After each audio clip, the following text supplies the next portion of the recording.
So hi friends, welcome in tech Pathshala. ये हमारा timer का 4th लेक्चर है। इस टाइमर के 4th लेक्चर के अंदर हम लोग आपको टी ऑफ टाइमर के बारे में बताएंगे। इससे पहले हम लोग T on timer already previous lectures के अंदर डिस्कस कर चुके हैं और मेमोरी बिट को भी हम बता चुके हैं। देखिए, टी ऑफ टाइमर को हम नॉर्मली ऑफ डिले टाइमर भी कहते हैं। Of delay timer that mean हमारा आउटपुट ऑलरेडी हमको मिल रहा है, बट हमें एक पर्टिकुलर टाइम तक के लिए वो आउटपुट चाहिए, उसके बाद हमारा आउटपुट मिलना बंद हो जाए। तो हम क्या करेंगे, एक पर्टिकुलर टाइम तक तो हमें अपने आउटपुट को सप्लाई रखनी है और उसके बाद हमें उसकी सप्लाई बंद कर देनी है। दैट मीन एक पर्टिकुलर ड्यूरेशन के बाद उसको ऑफ कर देना है, एक डिले के बाद उसको ऑफ कर देना है। तो ऐसी कंडीशन में हमें अपने आउटपुट के लिए एक टाइमर चाहिए होता है और जितने सेकंड के लिए हमको सप्लाई कंटिन्यू चाहिए होता वो ड्यूरेशन हम इस टाइमर के अंदर दे देते हैं। तो आइए इसका ब्लॉक डायग्राम देख लेते हैं। ब्लॉक डायग्राम कैसा होता है? ये ब्लॉक डायग्राम इसका बिल्कुल उसी तरह से होता है जिस तरीके से हमारा टी ऑन टाइमर का था। ये टी ऑफ टाइमर है हमारा। इस टी ऑफ टाइमर के अंदर देखिए अगेन इनेबल बिट होती है जिसके थ्रू हम क्या करते हैं, इनपुट सप्लाई को कनेक्ट करते हैं। क्लियर?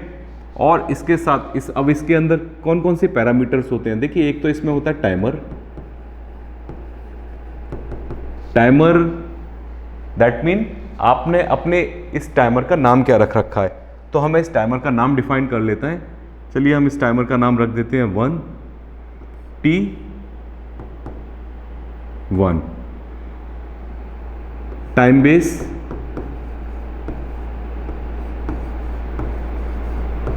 टाइम बेस हम डिफॉल्ट 1 सेकेंड मान के चल लेते हैं। प्रीसेट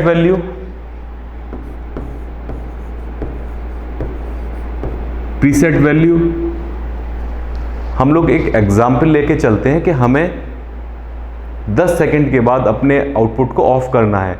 तो अगर हमारा देखिए ये 10 सेकेंड उस कंडीशन में हो जाएगा और एक्यूमुलेशन तो ये है कि जैसे ही आप इस टाइमर को ऑन करेंगे एक्यूमुलेशन स्टार्ट हो जाता है और 0 से 10 तक काउंट करना शुरू कर देगा। अब अगेन क्वेश्चन आता है कि सर इस प्रीसेट वैल्यू को डिफाइन करें, कैसे करें? तो दोस्तों, जैसे हमने टी ऑन टाइमर के अंदर अपनी प्रीसेट वैल्यू को डिफाइन किया था, उसी तरीके से ही हम ऑफ टाइमर के अंदर भी अपनी प्रीसेट वैल्यू को डिफाइन करते हैं। फॉर्मूला सेम है। Off timer T off time is equals to time base into preset. Clear? अब इस कंडीशन में देखिए, अगर आपको 10 सेकंड का डिले चाहिए था तो 10 सेकंड का डिले आपने टी ऑफ टाइम 10 सेकंड का रखा था। टाइम बेस जो भी टाइम आपने पीएलसी के अंदर रख रखा है बाय डिफॉल्ट तो 1 सेकंड है, पर उसके बाद भी अगर कोई और टाइम है तो वो हम यहाँ पे सेट कर सकते हैं। अभी इनिशियली हमने 1 सेकंड का ले रखा है, तो इसके अकॉर्डिंग हमारी प्रीसेट वैल्यू कितनी हो जाएगी? प्रीसेट वैल्यू इसके अकॉर्डिंग हो जाएगी हमारी 10। Is that clear? So again इसके अंदर भी 2 बिट होती हैं। एक तो होती है हमारी डन बिट और दूसरी बिट होती है हमारी टाइमर्स टाइम। क्लियर? तो ये दोनों बिट हमारी बिल्कुल सेम उसी तरह से होती हैं जिस तरह से हमारा टी ऑन टाइमर के लिए था। सो ये एक ओवरव्यू था। इस ओवरव्यू के अंदर आपको एक बहुत इंपॉर्टेंट चीज़ बतानी है। टी ऑन टाइमर के अंदर हम लोगों ने आपको क्या यूज़ किया था? लैचिंग का कॉन्सेप्ट यूज़ किया था। जब हम लोग इस इनपुट को देते थे तो डायरेक्ट नहीं दे पाते थे, हमें इस इनपुट के साथ एक लैचिंग का कॉन्सेप्ट रखना पड़ता था। बट टी ऑफ टाइमर के अंदर हम लोग लैचिंग का कॉन्सेप्ट नहीं रखते हैं। क्लियर? अब इसको देख लेते हैं कि पीएलसी पे अगर हम इसकी प्रोग्रामिंग करेंगे तो कैसे करेंगे।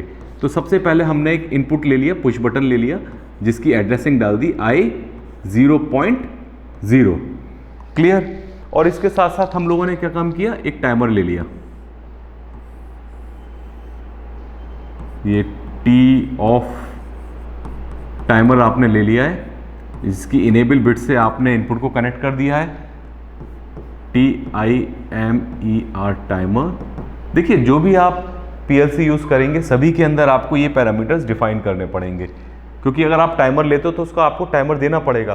कोई कहीं पे तो आप एक टाइमर लोगे, कहीं पे 2, कहीं पे 4, ये तो कंडीशन है कि किस तरह का आपका प्रोग्रामिंग कर रहे हो। अगर पहला ही है तो टी 0 आपने ले लिया, टाइम बेस आप 1 सेकेंड लेके चल रहे हैं, प्रीसेट 1 सेकेंड ले, प्रीसेट आपका 10 सेकेंड का हो गया, और एक्यूमुलेशन, एक्यूमुलेट करके आप वैल्यू को कैलकुलेट कर लेंगे। क्लियर? तो यहां से आपकी 2 बिट निकलेंगी, एक तो होगी हमारी डन बिट और दूसरी बिट कहलाएगी हमारी टाइमर्स टाइम।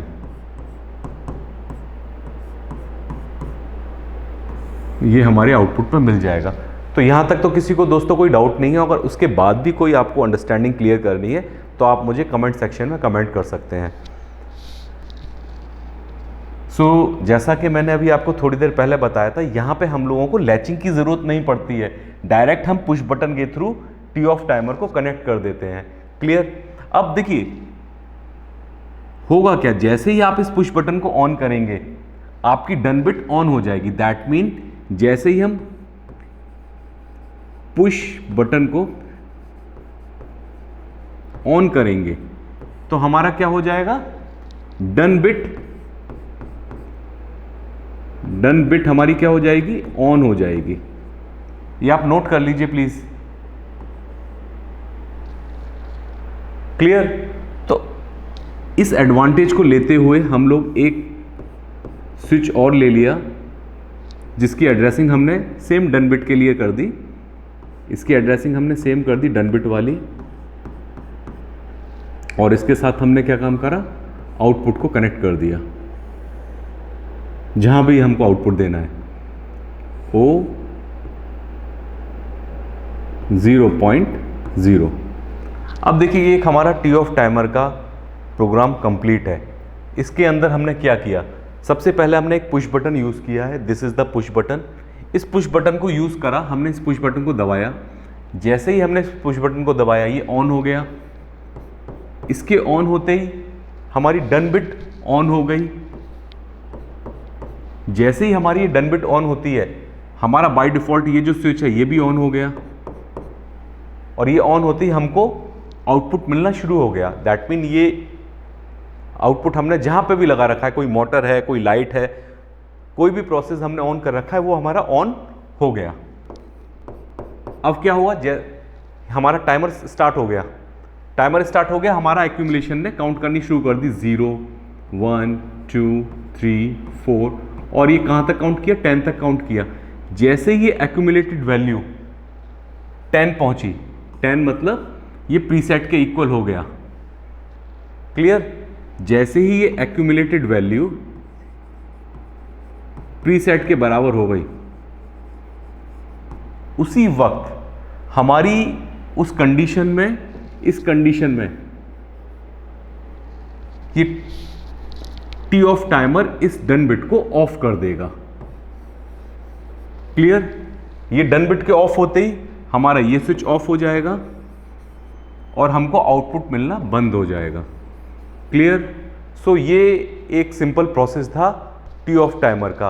अब इसके आगे हम लोग सिमुलेटर पे करके देख लेंगे कि ये टाइमर हमारा काम कैसे करता है। और दोस्तों इसके बाद हमारी कैस्केडिंग भी है। अगर हमारे बहुत सारे टाइमर्स को हमको कनेक्ट करना है तो हम कैसे करेंगे। और दूसरी चीज़, टी ऑन टाइमर को टी ऑफ टाइमर की तरह भी यूज़ कर सकते हैं, ये भी हमारा आपको बताना है आगे के लेक्चर में। So stay connected with tech Pathshala. Thank you very much.